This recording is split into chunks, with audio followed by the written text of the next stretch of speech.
الحمد لله رب العالمين والصلاة والسلام على أشرف الأنبياء والمرسلين سيدنا ونبينا ومولانا محمد صلى الله عليه وسلم وعلى آله وصحبه أجمعين. أما بعد فأعوذ بالله من الشيطان الرجيم. بسم الله الرحمن الرحيم. ما كان محمد أبا أحد من رجالكم ولكن رسول الله وخاتم النبيين. صدق اللہ العظیم. ناظرین کرام، لفظ خاتم النبیین جو قطعی النص ہے، یعنی یہ ایسی نص ہے جو قطعی الثبوت ہے اور پھر قطعی المفہوم ہے، یعنی اس کا مدلول، مفہوم اور معنی یہ بھی متعین ہے، اور وہ ہے آخر النبیین ہونا. اس کے بارے میں لغت کے اعتبار سے، قرآن کریم کی تفسیر کے اعتبار سے، احادیث نبویہ کی تشریح میں، اور سلف صالحین کے اجماع اور امت مسلمہ کے اجماع کے اعتبار سے خاتم النبیین کا معنی آخر النبیین ہے. اس پر مزید روشنی ڈالنے کے لیے اگر ہم تأمل کریں اور غور کریں اس آیت کے شان نزول پر، تو ہمیں مزید اس کے معنی کے بارے، اس کی قطعیت کے بارے اور شریعت کے اندر خاتم النبیین کے مدلول کے تعین کے بارے مدد مل سکے گی، کیونکہ قرآن حکیم کی بہترین تفسیر وہی ہے جو اس کا سبق و سیاق اور دیگر قرآنی نصوص متعین کریں. پھر شان نزول، اس کے بارے میں علماء تفسیر نے لکھا ہے کہ اس سے غرض قرآن کریم کے مدلول کا تعین ہونا ہے. تو یہ آیت کب نازل ہوئی، اس کے بارے میں مفسرین نے لکھا ہے کہ حضرت زید بن حارثہ رضی اللہ تعالی عنہ، جو آن حضرت صلی اللہ علیہ وسلم کے غلام تھے، یعنی مولا رسول اللہ صلی اللہ علیہ وسلم، اور نسب کے اندر وہ آپ کے بیٹے نہیں تھے مگر لیپالک تھے، اور لیپالک کو بیٹا کہنا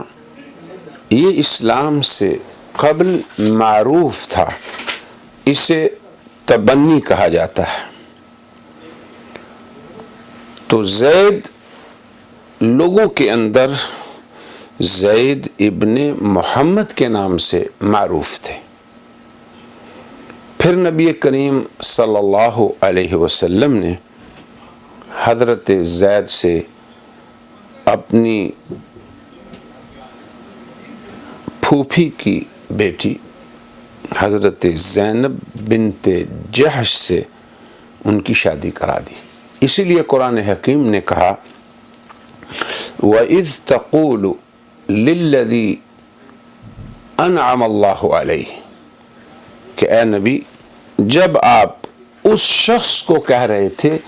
جس پہ آپ کا احسان تھا، اللہ کا احسان تھا اور پھر آپ کا بھی، وَأَنْعَمْتَ عَلَيْهِ، کیا کہہ رہے تھے؟ امسک علیک زوجک، کہ اپنی بیوی کے ساتھ رہو، ان کو اپنے پاس رکھو۔ تو دراصل حضرت زید اور حضرت زینب وہ قریشی تھیں، حضرت زید ایک غلام تھے، تو ان کا آپس میں نبھاؤ نہ ہو سکا۔ حضرت زید اکثر حضرت صلی اللہ علیہ وسلم سے شکایت کرتے اپنی زوجہ محترمہ کی، تو حضور انہیں فرماتے امسک علیک زوجک واتق اللہ، کہ اے زید اپنی بیوی کو اپنے پاس رکھو اور اللہ سے ڈرو۔ اگلی جو بات ہے اس کو ہم بعد میں ذکر کرتے ہیں۔ بہرحال حضرت زید اور حضرت زینب رضی اللہ عنہما کا جب نبھا نہ ہو سکا تو ان کے مابین فرقت ہو گئی۔ اللہ تبارک و تعالیٰ کی عجیب حکمت ہے کہ اس کا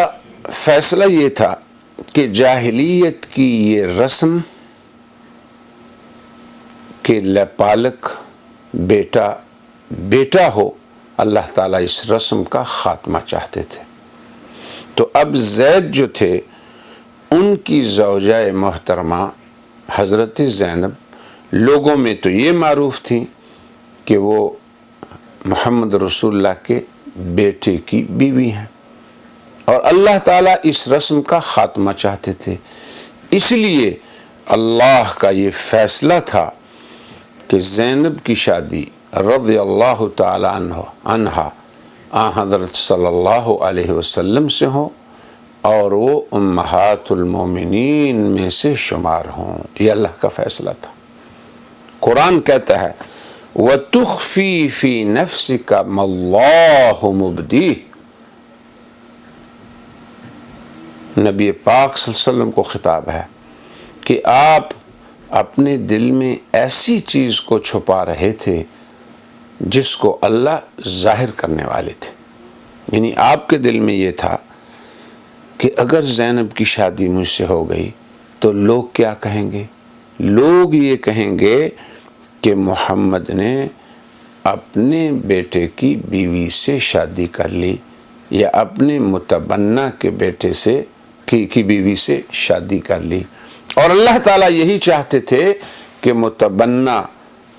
ہونے کی رسم کو قیامت تک کے لیے ختم کر لیں، مگر اس کے لیے عظیم الشان قربانی عظیم الشان پیغمبر نے دی،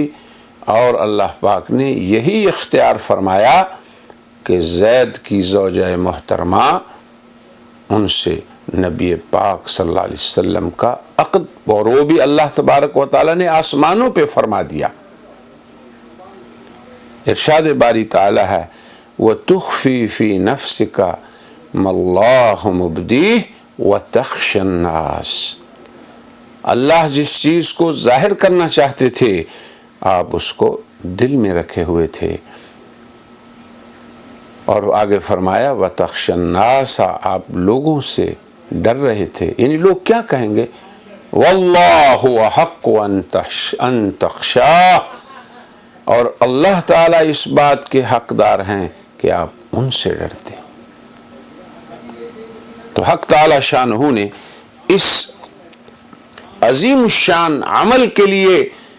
کہ شارع کی بات غالب ہو اور جاہلیت کی رسم کا خاتمہ ہو، اس کے لیے حضرت صلی اللہ علیہ وسلم کی ذات گرامی کا انتخاب ہوا، اور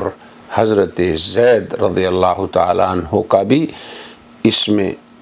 یہ ذکر آیا کہ زید ابن محمد اب زید ابن محمد نہیں رہیں گے، بلکہ ان کی نسبت اب اپنے والد کی طرف ہوگی، اور یہ بڑی عظیم الشان قربانی تھی جناب نبی کریم صلی اللہ علیہ وسلم کی طرف سے بھی اور حضرت زید کی طرف سے بھی۔ اب ان کی نسبت نسب کے اندر تو پہلے ہی وہ بیٹے نہیں تھے، مگر جاہلیت کی رسم اور جاہلیت کے رواج کے مطابق، جیسے کہ وہ لوگ متبنی کو اس کا بیٹا کہتے جس نے اس کو پالا ہوتا، اس وجہ سے ان کی نسبت بھی جناب نبی کریم صلی اللہ علیہ وسلم کی طرف سے کٹ گئی۔ غور کیجئے کہ صحابہ کرام میں سے صرف حضرت زید کا یہ شرف ہے کہ ان کا قرآن کریم میں نام آیا۔ اللہ تعالیٰ نے کیسی بہترین تعویض فرمائی اور کتنا بہترین بدلہ دیا حضرت زید کو اس قربانی پر کہ اب ان کا نام زید ابن محمد نہیں ہوگا، مگر ان کا نام قیامت تک قرآن کریم میں تلاوت کیا جائے گا۔ یہ ہے اللہ کی خاطر قربانی کرنے والوں کی عظمت اور ان کا انعام۔ اور پھر آن حضرت صلی اللہ علیہ وسلم کے لیے اللہ تبارک و تعالی نے کیا ان کے لیے انعام مقرر فرمایا؟ انعام کے طور پہ پھر یہ آیت نازل ہوئی کہ نبی کریم صلی اللہ علیہ وسلم کو خاتم النبیین کے لقب سے ملقب کیا گیا۔ لوگ پھر یہ کہنے لگے کہ اس شخص کی پہلے ہی نرینہ اولاد نہیں تھی، اب یہ منسوب تھا، اس کا بھی خاتمہ ہو گیا تو اب اس شخص کا نام ختم ہو جائے گا۔ اللہ تبارک و تعالی نے اس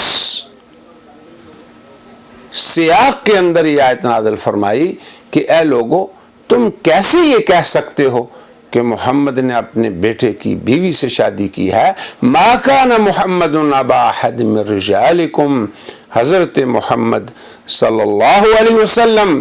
تو تمہارے میں سے کسی مرد کے باپ ہے ہی نہیں۔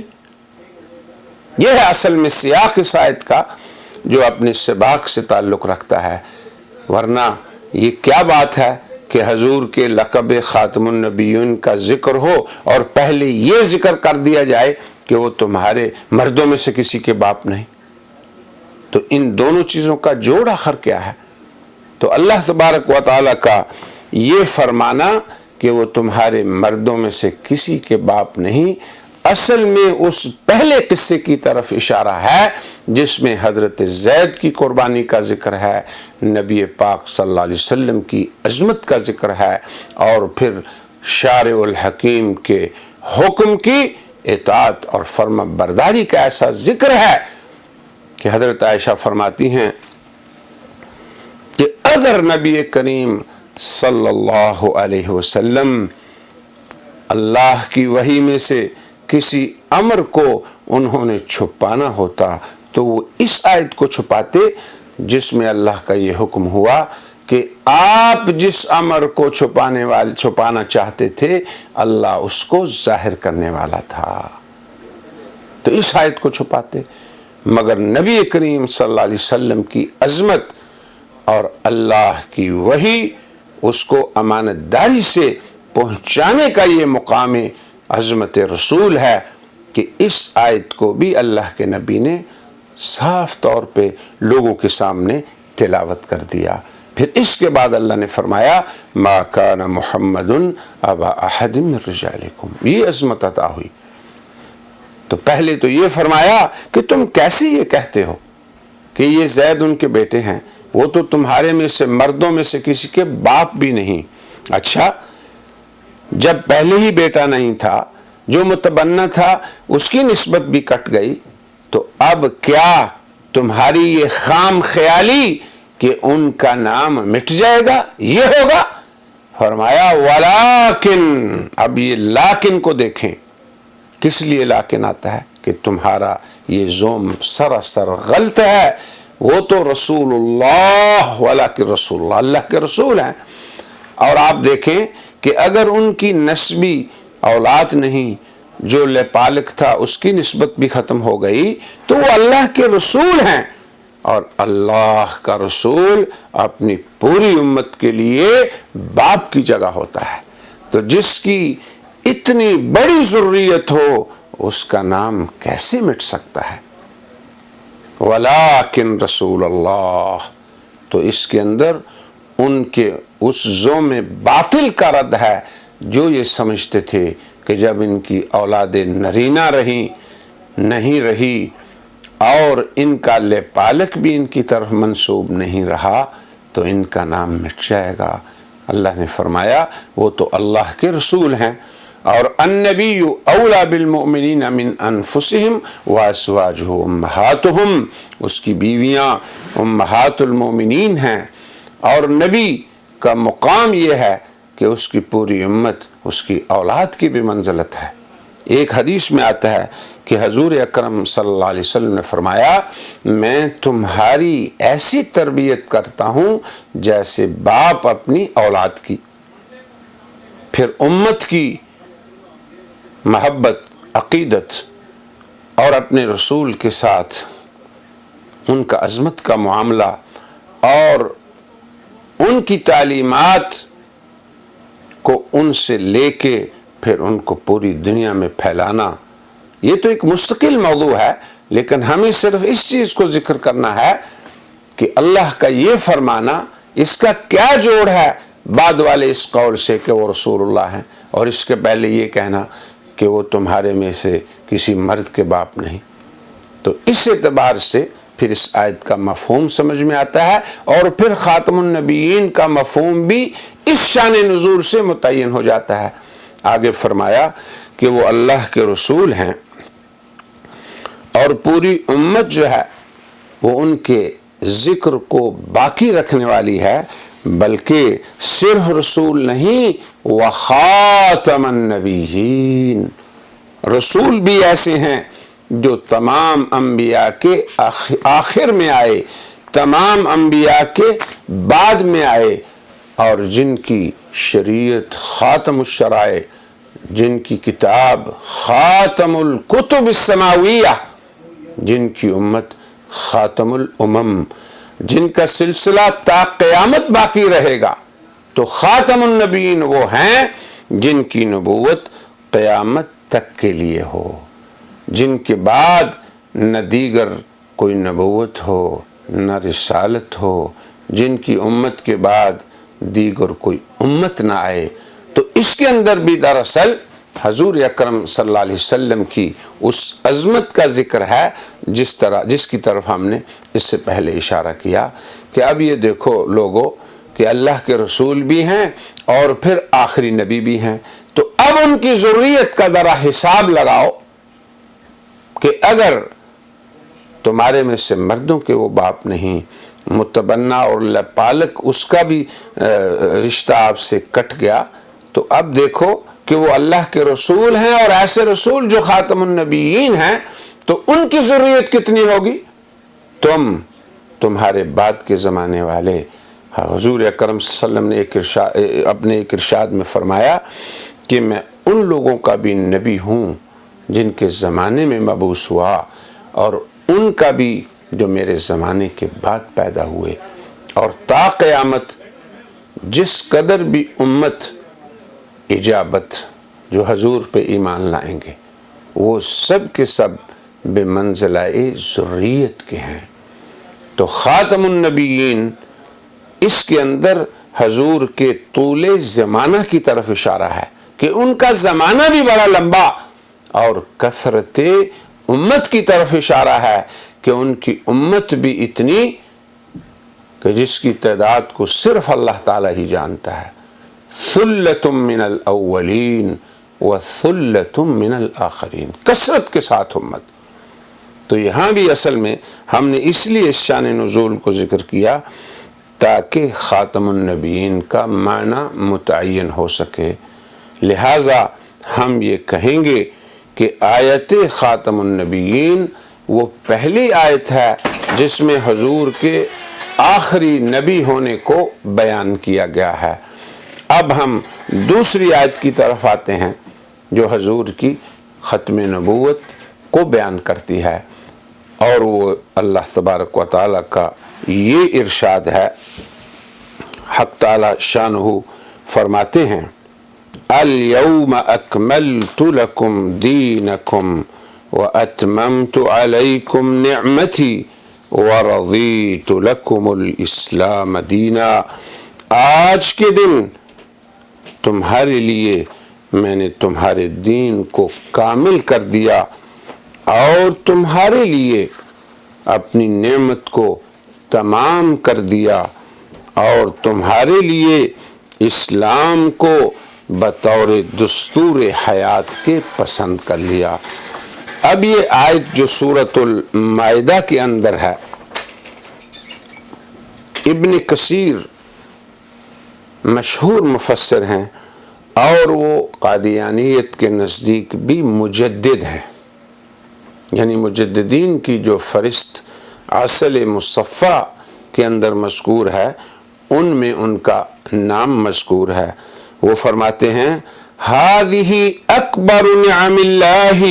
علی هذه الامہ، کہ یہ آیت الیوم اکملت لکم دینکم والی امت محمدیہ پر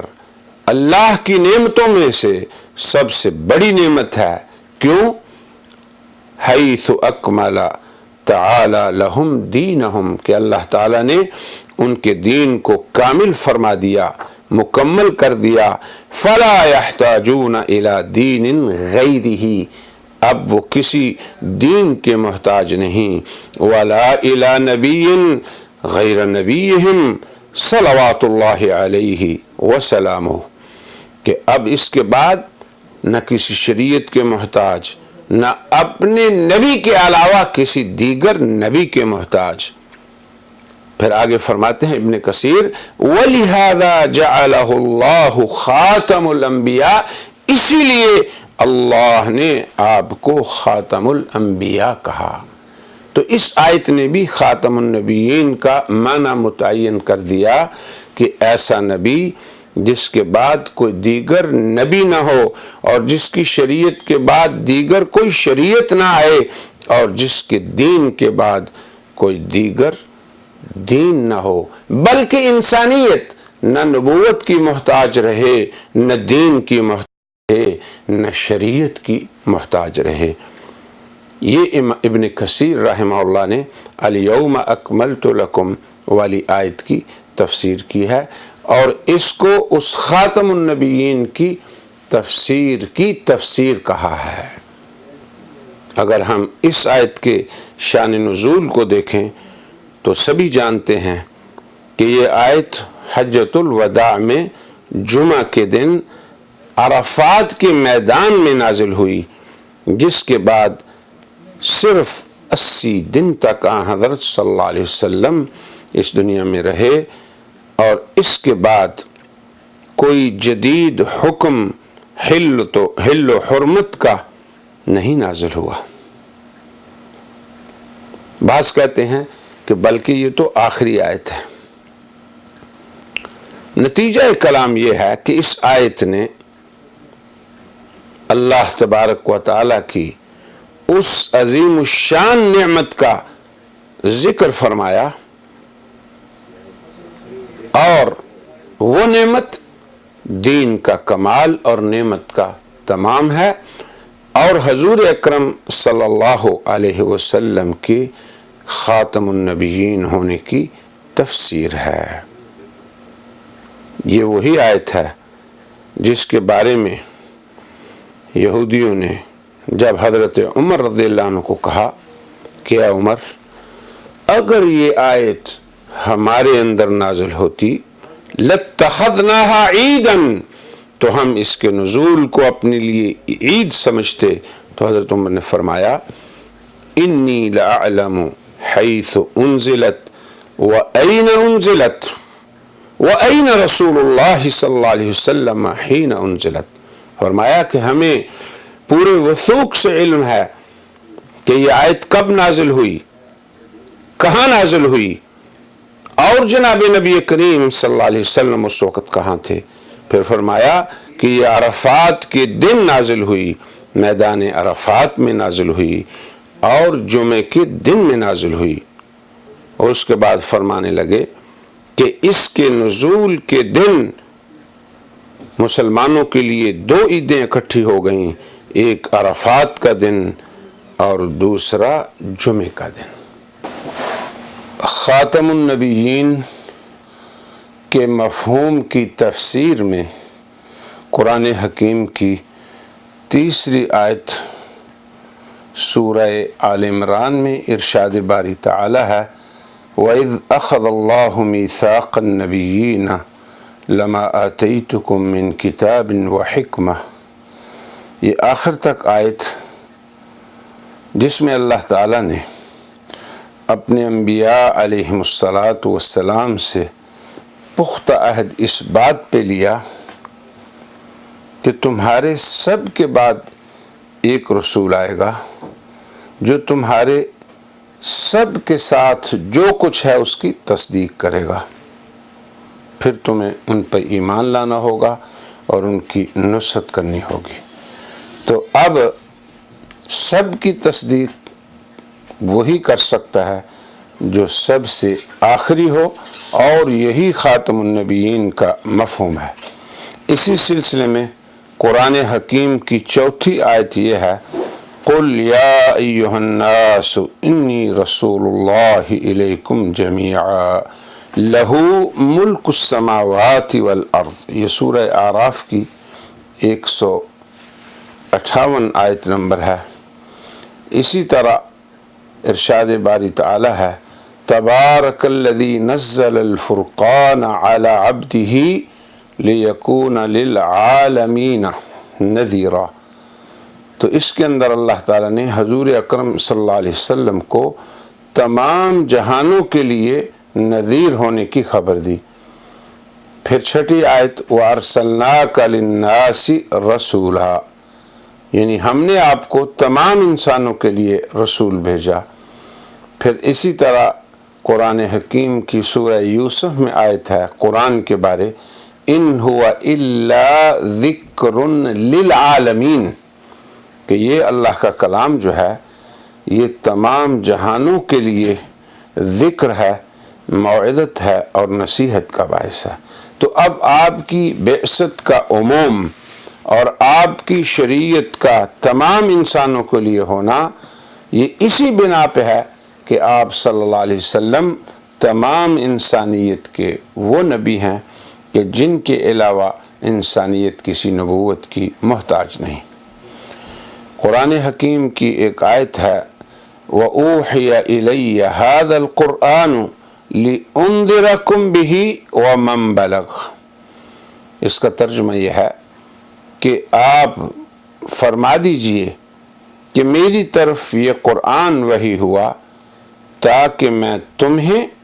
اور جن تک یہ قرآن پہنچے۔ اب آپ دیکھیں کہ قرآن حکیم اللہ تعالیٰ کا محفوظ اور مأمون کلام ہے جس میں نہ تبدیلی ہے، نہ کوئی تغیر و تبدل، نہ اس کے پاس باطل آگے سے آ سکتا ہے نہ پیچھے سے، اور پھر یہ ساری انسانیت کے لیے نذیر ہے، ڈرانے والا ہے۔ تو اس کے اندر بھی نص قطعی ہے کہ حضرت صلی اللہ علیہ وسلم پر نازل شدہ قرآن قیامت تک جملہ انسانوں کا دستور حیات ہے۔ تو قرآن کا خاتم الکتب ہونا یہ اس بات کی دلیل ہے کہ صاحب قرآن اللہ کے آخری نبی ہیں۔ قرآن حکیم کی ایک آیت سورہ ہود میں ہے جس میں اللہ پاک کا ارشاد ہے وَمَن يَكْفُرْ بِهِ مِنَ الْأَحْزَابِ فَالنَّارُ مَوْعِدُهُ، اور انسانی گروہوں میں سے جو اس کا انکار کرے گا تو آگ ہی اس کا ٹھکانہ ہے۔ جملہ مفسرین نے، جن میں سے وہ مفسر بھی ہیں جنہیں قادیانیت مجدد مانتی ہے، سبھی بیک زبان یہ کہتے ہیں کہ اس آیت میں احزاب یعنی انسانی گروہوں سے مراد تمام اقوام عالم ہیں، لہٰذا اس آیت نے تمام اقوام عالم کی نجات صرف اور صرف جناب محمد الرسول اللہ کی اتباع میں ہونے کو ہی بیان فرمایا۔ اب بشریت کسی دیگر نبی اور مرسل کی محتاج نہیں۔ تو اسی طرح کی بے شمار آیات ہیں قرآن حکیم میں۔ ایک جگہ اللہ پاک فرماتے ہیں وَمَن يُشَاقِقِ الرَّسُولَ مِن بَعْدِ مَا تَبَيَّنَ لَهُ الْهُدَى، جو شخص جو کوئی رسول سے اختلاف کرے گا ہدایت کے واضح ہو جانے کے بعد وَيَتَّبِعْ غَيْرَ سَبِيلِ الْمُؤْمِنِينَ، اور مومنین کی راہ کے علاوہ کوئی دیگر راستہ تلاش کرے گا، نُوَلِّهِ مَا تَوَلَّى، پھر ہم اس کو پھیر دیں گے اسی طرف جس طرف وہ پھیرے گا۔ پھر آگے فرمایا وَنُصْلِهِ جہنم، جہنم تک اسے پہنچا دیں گے جو نہایت ہی برا ٹھکانہ ہے۔ اب آپ یہ دیکھیں کہ اگر کوئی شخص حضور کے بعد آئے اور وہ دعوی نبوت میں سچا ہو تو پھر وہ مومنین کے راستے کا متبع ہو تو پھر رسول کس چیز کا؟ تو اگر وہ ادعائی نبوت کرے تو اس کے لیے کسی اور نبی کی اتباع یعنی سبیل المومنین کی اتباع یہ اس بات کی دلیل ہوگی کہ وہ نبی نہیں، اور اگر سبیل المومنین کی اتباع نہیں کرے گا تو وہ قرآن حکیم کی اس وعید کا مصداق ٹھہرے گا جس میں اللہ تبارک و تعالی نے سبیل المومنین کے علاوہ کی اتباع پہ جہنم کی وعید یہ سنائی ہے اس آیت کے اندر۔ قرآن حکیم کی بہت سی آیات میں اسی مضمون کو بیان کیا گیا ہے۔ ہماری یہ گزارش ہے کہ جو لوگ اس مسئلے کو تفصیل سے سمجھنا چاہیں وہ حضرت مفتی اعظم پاکستان مفتی محمد شفیع رحمہ اللہ کی کتاب کا مطالعہ کریں جنہوں نے مفصل طور پہ اس مسئلے کو بیان فرمایا ہے، یا ہمارے ایک ساتھی ہیں مولانا محمد سیف الرحمن جو نصرت العلوم میں مدرس ہیں، ان کی ایک کتاب ہے جس میں انہوں نے سورۃ الفاتحہ سے سورۃ الناس تک تمام صورتوں سے حضور کی ختم نبوت کو بیان کیا ہے۔ اب قرآن حکیم کی ان آیات کے بعد ہم ان احادیث کی طرف اشارہ کرتے ہیں جو احادیث خاتم النبیین کے مفہوم کا تعین کرتی ہیں تاکہ کسی کو التباس نہ رہے اور نہ کوئی اس مفہوم کو جو کہ اللہ تعالی نے قرآن حکیم میں، رسول اللہ صلی اللہ علیہ وسلم نے اس کی تفسیر میں، اور صحابہ کرام اور امت کے جملہ طبقات نے سلف صالحین سے وارد تشریح کی روشنی میں متعین فرمایا ہے، اور وہ حضور کا آخری نبی ہونا ہے۔ اسی لیے مسلمان حضور کو افضل اور آخری دونوں صفات بیک وقت حضور میں مانتے ہیں، مگر جو لوگ صرف افضل مانتے ہیں اور آخری نہیں مانتے ان کے لیے یہ بات وہ سمجھ لیں کہ اگر آخری نہیں تو وہ افضل بھی نہیں، جسے وہ یہ سمجھتے ہیں کہ وہ خاتم النبیین ہے۔ قرآن حکیم کی آیات کے بعد اگر ہم احادیث نبویہ کو دیکھیں تو ہمارا یہ موضوع کہ خاتم النبیین کا معنی آخر النبیین ہے یا افضل النبیین ہے، یہ بھی مسئلہ حل ہو جاتا ہے، اور جناب نبی کریم صلی اللہ علیہ وسلم نے ایسی مثالیں دے کے اس مسئلے کو حل کیا کہ اس میں کوئی شک و شبہ کی گنجائش بھی نہ رہے۔ حضرت ابو ہریرہ سے ایک روایت ہے کہ نبی کریم صلی اللہ علیہ وسلم نے فرمایا مثلی و مثل الانبیاء من قبلی کمثل رجل بنا بیتا الی آخرہ، کہ میری مثال اور مجھ سے پہلے انبیاء کی مثال ایسی ہے کہ کسی شخص نے ایک گھر بنایا اور اسے بہت عمدہ آراستہ کیا، مگر ایک گوشے میں ایک اینٹ کی جگہ خالی چھوڑ دی۔ جب لوگ اسے دیکھنے کے لیے آئے تو بہت خوش ہوئے، مگر یہ کہتے کہ اگر یہاں پر بھی ایک اینٹ رکھ دی جاتی تو یہ عمارت بالکل مکمل ہو جاتی۔ تو آپ نے فرمایا کہ میں ہی وہ اینٹ ہوں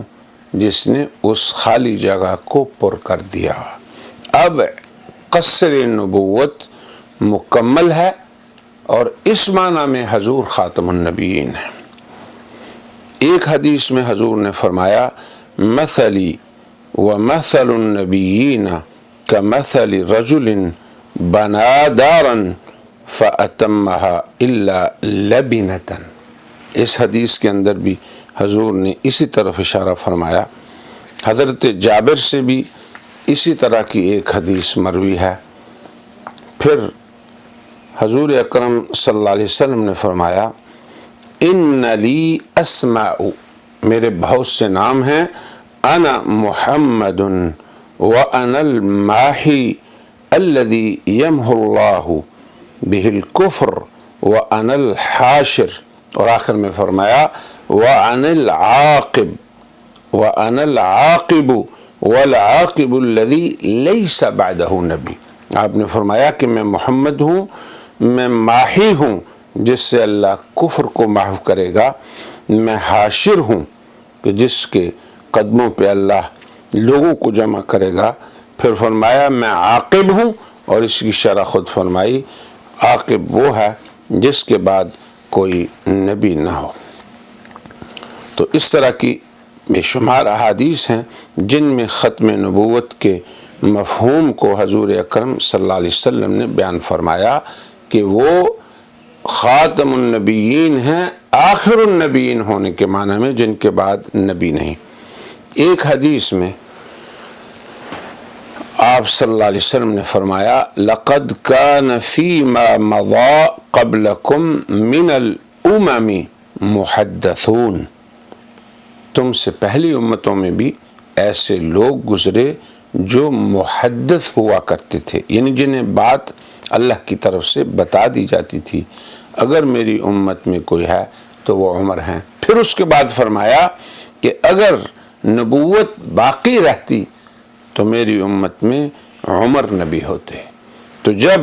صحابہ کرام میں پوری اطاعت، کامل اتباع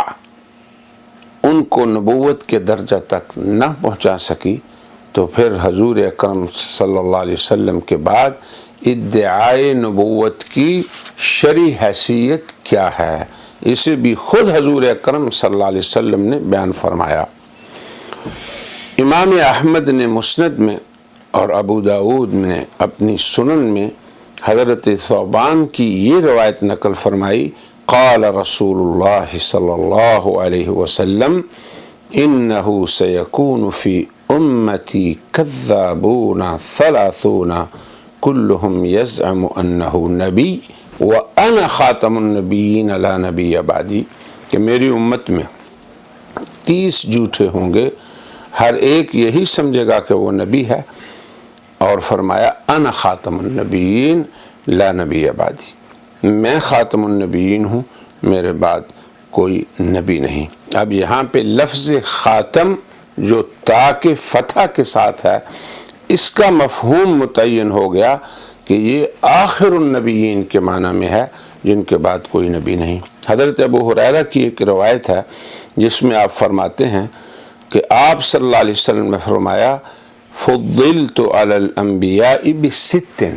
مجھے اللہ نے انبیاء پہ 6 چیزوں میں فضیلت دی۔ پہلی بات یہ کہ اعطیت جوامع الکلم، مجھے اللہ تعالیٰ نے جامع کلمات عطا فرمائے کہ الفاظ مختصر ہوں مگر اس کے معنی بہت ہی مفصل ہوں۔ پھر آگے فرمایا نصرت بالرعب، اللہ نے میری مدد فرمائی رعب کے ذریعے کہ دشمنوں پہ میرا رعب رہے۔ وَأُحِلَّتْ لِيَ الْغَنَائِمْ، غنائم کو میرے لیے حلال کیا۔ وَجُعِلَتْ لِيَ الْأَرْضُ مَسْجِدًا وَطَهُورًا، اللہ نے زمین کو میرے لیے مسجد اور طہور بنایا۔ اور آگے فرمایا وَأُرْسِلْتُ إِلَى الْخَلْقِ كَافَّةً، کہ مجھے تمام مخلوق کے لیے اللہ نے نبی بنایا۔ اس میں آپ کی نبوت کا عموم ہے۔ پھر آگے ختم نبوت کے بارے میں اور آپ کے وصف خاتم النبیین کی تفسیر ہے۔ آپ نے فرمایا وَخُتِمَ بِي النبیون، مجھ سے اللہ تعالیٰ نے سلسلہ نبوت کو ختم فرمایا۔ تو اس طرح کی وہ احادیث جن میں حضور صلی اللہ علیہ وسلم کی نبوت کے عموم کا ذکر ہے، آپ کی بشارت عامہ کا ذکر ہے، آپ کی نظارت عامہ کا ذکر ہے، اور پھر یہ صراحت ہے کہ میں وہ ہوں جس پہ اللہ نے نبوت کو ختم کیا، یہ آن حضرت صلی اللہ علیہ وسلم کے خاتم النبیین کے معانی کو متعین کرتے ہیں کہ اس سے مراد آپ کا آخری نبی ہونا ہے۔ پھر اس کے بعد آپ صلی اللہ علیہ وسلم نے فرمایا لن تجتمع امتی علی ضلال، کہ میری امت کا کبھی بھی گمراہی پہ اجماع نہیں ہوگا۔ تو اسی خاتم النبیین کے مسئلے کو لے لیجئے کہ سب سے پہلا اجماع صحابہ کرام کا حضور کے بعد کسی بھی مدعی نبوت کے، بلکہ ہر مدعی نبوت کے کذاب و دجال ہونے پہ اجماع ہوا۔ حضور اکرم صلی اللہ علیہ وسلم کے بعد جب مسلمہ نے دعوی نبوت کیا تو وہ بقیہ ارکان ایمان کو مانتا تھا، بلکہ احادیث میں آتا ہے کہ اس کا مؤذن جب اذان کہتا تو وہ کہتا ذرا اونچی آواز سے کہو اشہد ان محمد رسول اللہ، جب شہادت کی بات آتی، مگر اس کے باوجود صحابہ کرام پہ اس پہ اجماع ہوا کہ یہ شخص دین اسلام سے خارج ہے۔ ایسے ہی امت کے تابعین کا اس پہ اجماع ہوا، پھر امت کے محدثین کا اس پہ اجماع ہوا، امت کے محسرین کا اس پہ اجماع ہوا، امت کے فقہاء کا اس پہ اجماع ہوا، امت کے متکلمین کا اس پہ اجماع ہوا، امت کے عارفین اور اہل سلوک کا اس پہ اجماع ہوا کہ حضرت صلی اللہ علیہ وسلم اس معنی میں خاتم النبیین ہیں کہ آپ کے بعد کوئی دیگر نبی نہیں۔ لہٰذا ہم ابنائے قادیانیت کو انتہائی مخلصانہ طور پہ یہ دعوت پیش کرتے ہیں کہ وہ بھی مطالعہ کریں اس بات کا کہ حضور کا خاتم النبیین ہونا آیا وہ افضل النبیین ہونے کے معنی میں ہے، اور ساتھ ہی یہ ہو کہ آپ آخری نبی نہیں، یا آپ آخری نبی ہیں افضل نہیں، یا آپ آخری اور افضل دونوں اوصاف کے ساتھ موصوف ہیں۔ یہی وہ عقیدہ ہے جو صحابہ کرام کا تھا، تابعین کا تھا، مجتہدین کا تھا، محدثین کا رہا، مفسرین کا رہا، اور اسی بات پہ پوری امت کا اجماع ہے۔ یاد رہے کہ لفظ خاتم النبیین چونکہ قرآن میں آ چکا تو کوئی شخص اس کا انکار نہیں کر سکتا، حتیٰ کہ وہ لوگ بھی اس کا انکار نہیں کرتے جو تاریخ انسانی کے طالب علم ہیں، اگرچہ وہ مسلمان نہیں۔ اگر ان سے بھی پوچھیں تو وہ کہیں گے جی نبوت کے باب میں آخری نبی حضور ہیں، مگر صرف آپ کو آخری ماننا بغیر افضل کے، اور آپ کو صرف افضل ماننا بغیر آخری کے، یہ دونوں چیزیں ماننے والے کو دائرہ اسلام میں داخل نہیں کر سکتی جب تک کہ وہ آپ کو افضل اور آخری ان دونوں اوصاف کے ساتھ موصوف نہ مانے۔ لہذا ہم ابنائے ملت قادیانیت کو اپنی مخلصانہ دعوت پیش کرتے ہیں کہ وہ ان تمام دلائل کو بنظر غائر ان کا مطالعہ کریں، اور یاد رکھیں کہ امت محمدیہ امت رحمت للعالمین ہے۔ ہمارے دل میں کسی کے لیے حقد نہیں، حسد نہیں، عداوت نہیں۔ ہاں الدین النصیحہ، چونکہ دین نصیحت اور خیر خواہی کا نام ہے، خیر خواہی ہمارے دل میں